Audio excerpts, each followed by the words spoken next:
Le Barça s'impose 4-1 face à Séville. On va débriefer ce match dans cette vidéo. Salut à tous les gars, c'est Azial. Aujourd'hui, on se retrouve pour une nouvelle vidéo. Nouveau débrief de ce Séville-Barça. Victoire 4-1 avec des buts de Lewandowski, Fermín López, Rafinha, Eric Garcia et côté Séville, un petit but de Vargas qui a été très rapide et d'ailleurs assez marrant. Le but de Vargas, on en reparlera par rapport à la réalisation.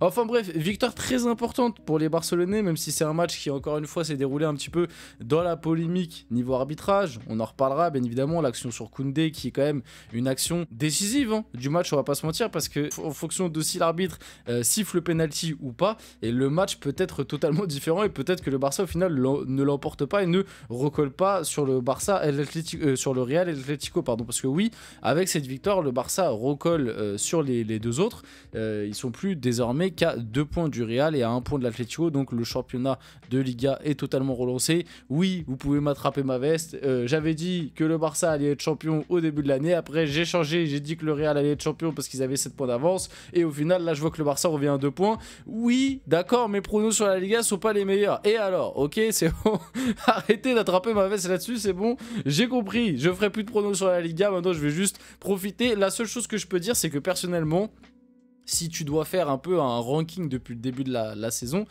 pour moi, la meilleure équipe en Liga, c'est le Barça. Donc, si le Barça est champion, ce serait pas le scandale du siècle. Maintenant, le Real peut, l'Atlético aussi peut, ils sont encore en soum-soum, on sait jamais. Et ça va être très intéressant à suivre. Donc on va parler un peu de tout ça, parler du match, parler de ce qui s'est passé, parler de la polémique, parler de la réalisation, parce que le but de Séville, c'est... On a eu 53 000 ralentis du but du Barça, et puis hop, d'un coup, on est revenu sur le match en direct, et hop, but de Séville, bon bah d'accord. On va parler de tout ça, on va parler de la course au titre, du coup comme j'ai dit, ouais, du penalty, pas penalty sur la faute de Koundé. Mais avant que la vidéo commence, n'hésitez pas à liker, commenter, partager et vous abonner, ça fait toujours plaisir, ça aide pour le développement de la chaîne, voilà, n'hésitez pas. Comme d'habitude, je remercie tous ceux qui le font, vous êtes les boss, vous êtes les goats. Du coup... Un Barça qui est venu avec son équipe type, comme d'hab. Il y avait le retour de Lewandowski du coup en pointe à la place de Ferran Torres. Et d'ailleurs Lewandowski qui a été buteur. On a eu du coup le milieu de terrain Gavi, De Jong, Pedri. C'est De Jong qui petit à petit commence à prendre la place de titulaire de Casado. Pourtant moi j'aimais bien le milieu Casado, Pedri, Gavi. Mais c'est vrai qu'en ce moment De Jong il fait plutôt ses matchs. Il n'y a pas grand chose à dire. Je dirais pas que non plus qu'il ressort de dingue. Et pour moi celui qui ressort de dingue au milieu de terrain encore une fois sur ce match chez Pedri. Gavi qui a été un peu en dessous aujourd'hui, Gavi très compliqué, d'ailleurs il sort à la mi-temps, la rentrée de Fermín décisive, puis après c'est la catastrophe avec le carton rouge qui d'ailleurs pour moi il n'y a absolument rien à dire. Je sais pas pourquoi Omar Da Fonseca il nous a fait une tirade pendant 2 minutes pour nous expliquer que ça méritait pas rouge. Moi je trouve ça complètement lunaire de dire que ce tacle de Fermín López qui est hyper dangereux. Franchement, faut pas négliger le tacle de Fermín López. Pour moi, le rouge est justifié. Franchement, j'arrive pas à comprendre comment Omar Da Fonseca a pu vraiment nous dire pendant 2-3 minutes que limite, non, ça méritait pas rouge. Après, bon, au final, il a fini par céder.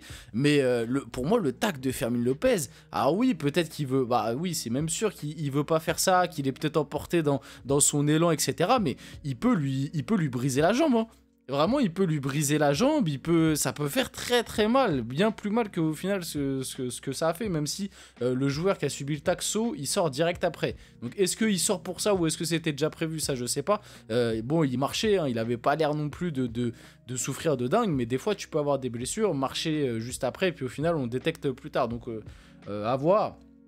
Mais le tacle de Fermín López, ouais, il est hyper dangereux. Et le rouge, pour moi, est totalement mérité. Donc, qu'est-ce que je disais? Oui, au milieu de terrain, du coup, on a eu De Jong, Gavi, Pedri. La rentrée de Fermín a fait du bien, même si, du coup, ouais, il a joué que 15-20 minutes.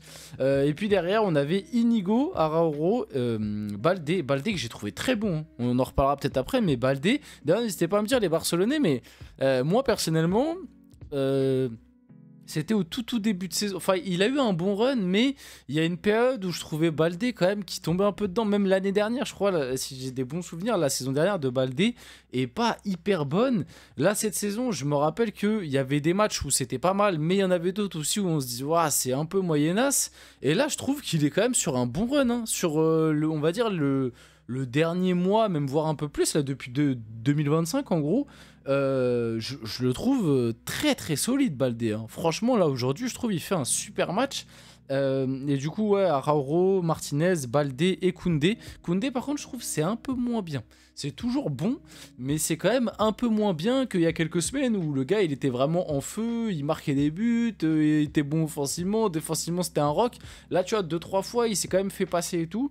Bon, après, ça arrive hein, pour un défenseur, attention, hein, je remets pas tout ça en cause, mais juste pour dire, tu vois, que c'est un peu moins bien, je trouve, à une certaine époque, même si ça reste toujours bon, comme j'ai dit. D'ailleurs, aussi, Araujo qui est sorti sur blessure.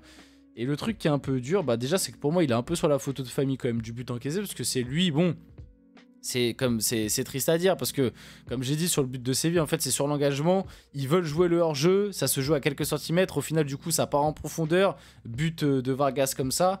Oui, du coup, c'est Araujo qui couvre leur jeu, donc entre guillemets c'est un peu lui qui est fautif.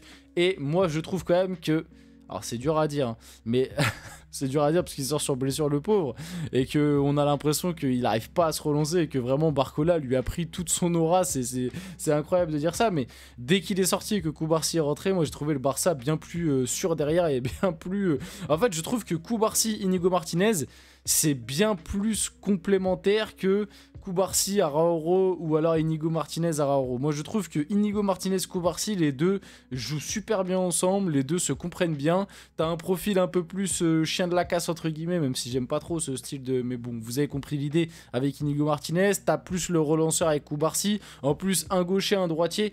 Pour moi, les deux se complètent parfaitement. Et du coup, bah, ça laisse très peu de place pour le reste. Et il y a aussi Eric Garcia qui est pas mal. Bon, là, il est rentré au milieu, mais même quand il joue derrière, pour moi, Eric Garcia, il peut aussi bien se compléter avec un Inigo Martinez, parce que lui, pareil, droitier, profil un peu de relanceur aussi, tu vois, un peu plus dans la couverture, un peu moins, tu vois. Donc, bref, pour moi, Inigo Martinez, et c'est incroyable de dire ça, parce qu'il y a l'année dernière, ou même à l'époque, quand il n'était pas encore au Barça, je pense pas qu'on aurait pu dire ça, même si c'est pas un mauvais défenseur sur le papier, mais voilà. Mais Inigo Martinez, pour moi, il est indispensable à la défense du Barça, parce que c'est le seul profil gaucher comme ça, quoi. C'est un peu, bon... Ça n'a rien forcément à voir, mais dans l'idée, c'est un peu le Pacho du Barça, quoi. Vraiment juste dans le style, mais bon, la comparaison est pas la meilleure. Enfin bref, du coup, la victoire 4-1 est globalement méritée. On va faire un petit tour sur FotMob. On va aussi parler, on est obligé de revenir là-dessus. Polémique, pas polémique. Est-ce que, pour moi, il y avait penalty sur la faute de Jules Koundé, le penalty qui était sur So, si je me trompe pas. Alors, moi... Je peux comprendre les arguments là, notamment qu'ils avaient sur Bein avec Omar, etc. De dire que pour eux il y a penalty parce que Koundé le touche, et il y a le geste de la poussette, etc. Maintenant, moi je trouve quand même que il y a pas...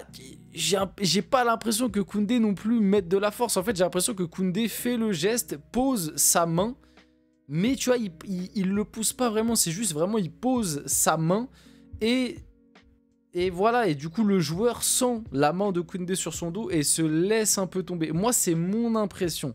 Maintenant, certains peuvent me dire oui, mais à cette vitesse-là, même poser sa main, parce qu'ils sont un peu en train de courir, donc même poser sa main, et comme le joueur de Séville est un peu en train de vouloir conserver la balle, il se met un peu en opposition, même poser sa main, ça peut déséquilibrer. En vrai, je suis d'accord, et c'est pour ça que pour moi, on va dire que je me mouille pas, mais pour moi, en fait, c'est du pur 50-50 et c'est de la pure interprétation. Franchement, pour moi, sur ce style de situation, il n'y a pas de vérité exacte. C'est vraiment des situations qui sont ni blanches ni noires, c'est gris. C'est-à-dire que ça dépend de l'interprétation. Moi, je vous dis la vérité, en ayant revu les images, je l'aurais pas sifflé. Moi, je l'aurais pas sifflé. L'arbitre a pris la décision de ne pas le siffler. Maintenant que certains me disent, moi je le siffle, il n'y a aucun problème. Je peux complètement comprendre les arguments. Moi je l'aurais pas sifflé parce que comme je viens de vous l'expliquer, j'ai pas vraiment l'impression que Koundé pousse, j'ai juste l'impression qu'il pose sa main. Je pense aussi que le joueur de Séville en rajoute, donc pour ces raisons-là, j'aurais pas sifflé, mais si on siffle, c'est pas le scandale du siècle, quoi. Donc le Barça a quand même globalement dominé la rencontre, on le voit là avec... les temps forts, bon en fin de match parce qu'ils étaient à 10 contre 11, mais en réalité Séville à 10 contre 11 je trouve a même pas forcément beaucoup on va dire, fait mal au Barça, quoi. Hein. Même limite, c'est le Barça qui était un peu plus dangereux en transition. Donc 60-40 en termes de possession, 1,93 XG à 0,79, 10 tirs à 8, 3 grosses occasions à 1. Donc assez logique cette victoire du Barça au final. Oula, les têtes, elles ont du mal à charger. Et vite fait, du coup, pour finir au niveau des notes, bon, j'en ai déjà un peu parlé. De toute façon, pour moi, Pedri, il est homme du match. Logique, il a été trop fort. Lamine Yamal aussi. Même si en deuxième mi-temps, on l'a un peu moins vu, mais en première mi-temps, il a quand même 2-3 moves de très grande qualité. Lewandowski met son but de renard dans le jeu. Il a fait 2-3 déviations intéressantes, donc globalement un match satisfaisant. Inigo Martinez derrière, en plus il fait la passe D. Baldé, moi j'ai beaucoup aimé son match. Rafinha, je trouve on l'a pas trop vu. Il est buteur, mais honnêtement, je trouve Rafinha on l'a pas beaucoup vu. Gavi, je trouve c'est pas un bon match. De Jong ça a été, Koundé ça a été, Araujo c'était compliqué avant sa sortie, je trouve aussi. Comme je l'ai expliqué, Koubarsi fait une bien meilleure entrée. On a les entrées juste ici.